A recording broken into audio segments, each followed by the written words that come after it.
Então fala pessoal, tudo certo? Me chamo Lucas Valena, sou profissional de investimentos Ambima e no vídeo de hoje a gente vai falar sobre o porquê você deve evitar de investir em ETF no Brasil. ETF no Brasil é um assunto muito complicado que as pessoas não sabem o quão ruim é você ter esse tipo de investimento na sua carteira, não sabe os pontos do porquê ele é muito complicado também. A gente vai estar falando exatamente aqui nesse vídeo sobre dois ETFs que eu acho bastante ruins de você estar investindo. Um deles é o BOVA11 e o outro é o IVVB11, né? O BOVA11 vai replicar as maiores empresas do índice brasileiro, da Bolsa Brasileira, são basicamente 67 empresas hoje. A gente tem o IVVB11, que ele vai replicar o S&P 500, são as maiores empresas dos Estados Unidos, as 500 maiores empresas. E eu vou explicar para vocês o que eu acho que não é interessante você estar investindo em ETF aqui no Brasil. Sem mais delongas então, deixa seu like, se inscreve no canal, deixa um comentário se você investe em ETF ou se então depois desse vídeo aqui você nunca mais vai investir em ETF. Realmente é algo muito complicado você estar fazendo um ETF aqui no Brasil. Sem mais delongas, roda a vinheta.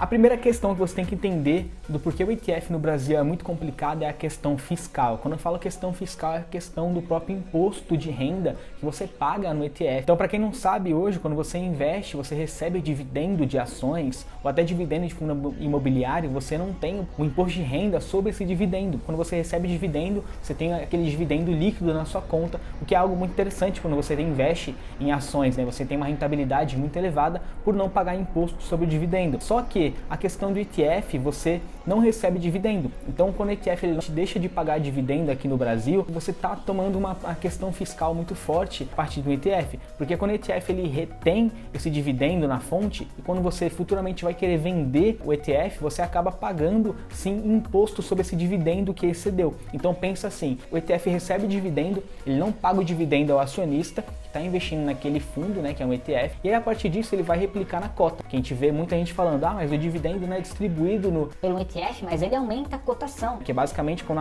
o ETF ele não distribui dividendo, ele faz isso se aumentar na cotação com o dividendo que ele recebeu daquela empresa. Só que isso é muito complicado, porque o investidor quando for vender o ETF, ele vai estar pagando não só pelo lucro, pelo crescimento das empresas desse ETF, mas também pelo crescimento da cotação do dividendo que o fundo reteve naquele período. Então a questão fiscal de você ser beneficiado ao receber dividendo, que o ETF não repassa ao investidor, ela é muito ruim. Então por conta disso você tem essa questão fiscal do próprio dividendo sendo muito complicada para quem está investindo em ETF no Brasil e não receber esse dividendo. Outra questão fiscal também que é muito importante, você não tem um mínimo de venda sobre um ETF para você não estar pagando imposto de renda. Então qualquer real que você vende em ETF, você acaba pagando imposto de renda por conta dessa venda, né? Se essa venda foi com lucro, você tem que abater imposto de 15% sobre qualquer rendimento que você teve nesse ETF. Se a gente comparar isso lá no exterior, né, em ETFs do exterior, o mínimo que você não paga é imposto de renda se você vender até 35 mil reais. Pegar o seu ETF, você vender até 35 mil reais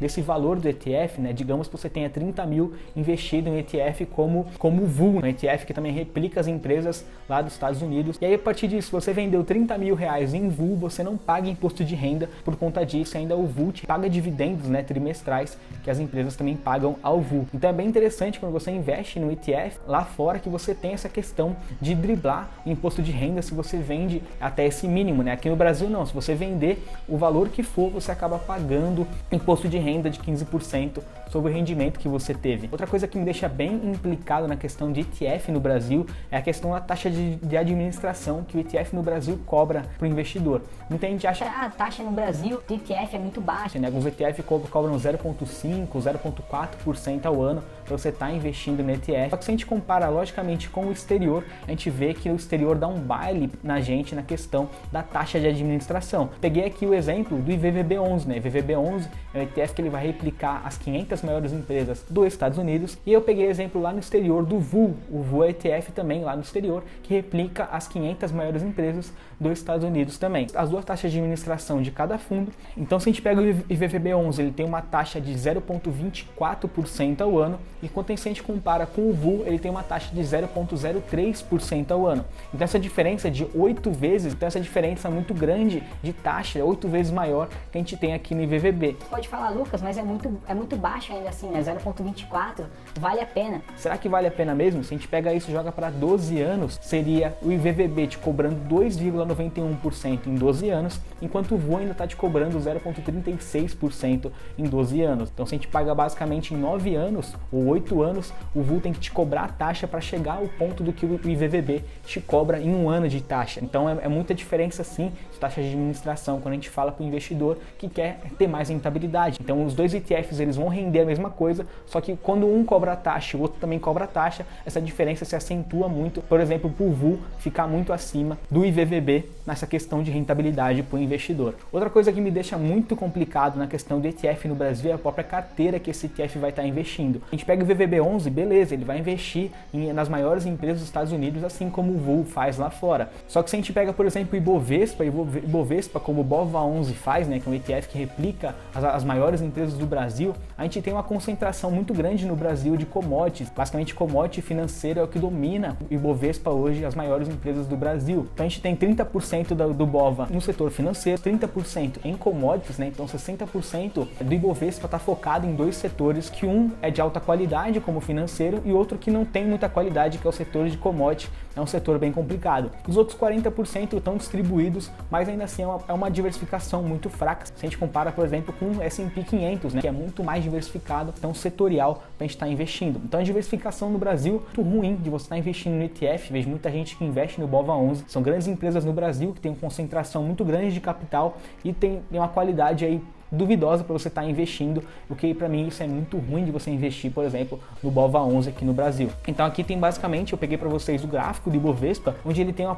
concentração 9,2% em Bradesco, 9,2% em Itaú, 12% em Petrobras, que é commodity, tem 8% em Vale, que também é commodity. Então a gente tem uma porcentagem muito grande em commodity no Brasil, né? Basicamente 20% fica concentrado em duas empresas de commodity, que commodity tem uma alta volatilidade para você estar investindo e são ativos muito cíclicos. Uma hora o barril do petróleo está lá em cima, outra hora o barril do petróleo está lá embaixo, o que é muito complicado para uma empresa a gente estar investindo na nossa carteira. Se a gente olha o IVVB11, ele é muito bom, né? Porque ele replica até o S&P 500, ele tem toda essa questão de prosperidade da Bolsa de Valores americana, ele está bem diversificado, tem 5 setores aí com mais de 10% na composição, é bem diversificado, sendo o maior setor aí que tem composição no IVVB11. O setor tecnológico traz uma prosperidade, uma inovação, uma rentabilidade muito grande para o investidor no longo prazo, o que me deixa bem preocupado na questão ainda do IVVB11, que as pessoas acham que de fato estão expostas em dólar, que de fato estão diversificando o seu capital lá no exterior. E isso é uma coisa meio, na verdade, subdolarizada que a gente chama.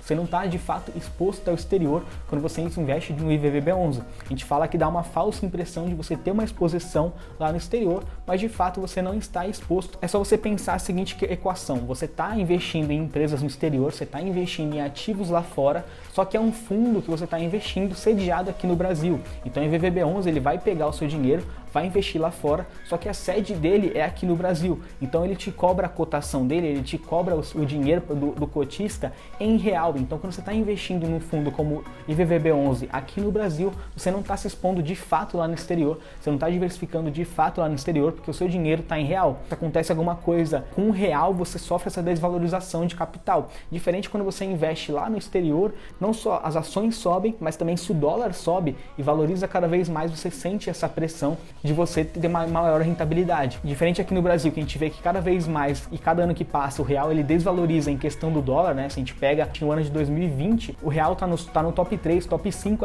moedas que mais se desvalorizaram perante ao dólar. Então isso mostra pra gente, é muito equivocado você achar que tá exposto ao exterior investindo no ETF aqui no Brasil. Então muito cuidado quando você acha que está investindo no IVVB11 e está se expondo lá no exterior, do que pelo contrário, né? Você estava fazendo de fato uma exposição de uma forma muito subavaliada que não vale a pena você estar se expondo. Então, como eu falei, por um lado você acaba tendo essa desvalorização do real, você não sofre essa questão de influência cambial, né? Do dólar tá subindo e você tá subindo também o seu ativo, além dos ativos lá dentro e as empresas também estarem subindo com isso e o dólar tá subindo com isso, o que aumenta bastante a rentabilidade. Se tivesse exposto totalmente no dólar, você teria pelo menos mais uns 30% de valorização do que foi o que o dólar no período 2020 aí, por exemplo, subiu em relação relação ao real. Então a comparação de você estar exposto diretamente ao dólar é o seguinte: se você tivesse ativo aqui no IVVB11, que ele valorizou 2 vezes, se você tivesse investido diretamente lá no exterior, através do VU, por exemplo, que é um ETF que já está lá fora, você teria 2,5 vezes de valorização, somente porque o dólar valorizou também nesse período. Então, além da crescente do ativo, você também tem a crescente do dólar, o que traz ainda mais valorização e mais rentabilidade para você, investidor, além de estar de fato exposto a uma moeda muito forte, que é o dólar na sua carteira. Beleza? Então, galera, deixa aqui no comentário se eu conseguir provar para você por que não é interessante você estar investindo em ETF aqui no Brasil e sim se expondo lá no exterior. Se eu te ajudei de alguma forma, contribui aí com like, se inscreve no canal, que vai ser também muito importante para mim. Faz o YouTube entregar cada vez mais conteúdo para outras pessoas que precisam ouvir isso aqui, do porquê investir em ETF aqui no Brasil é algo muito complicado. Valeu então, até o próximo vídeo. Fui!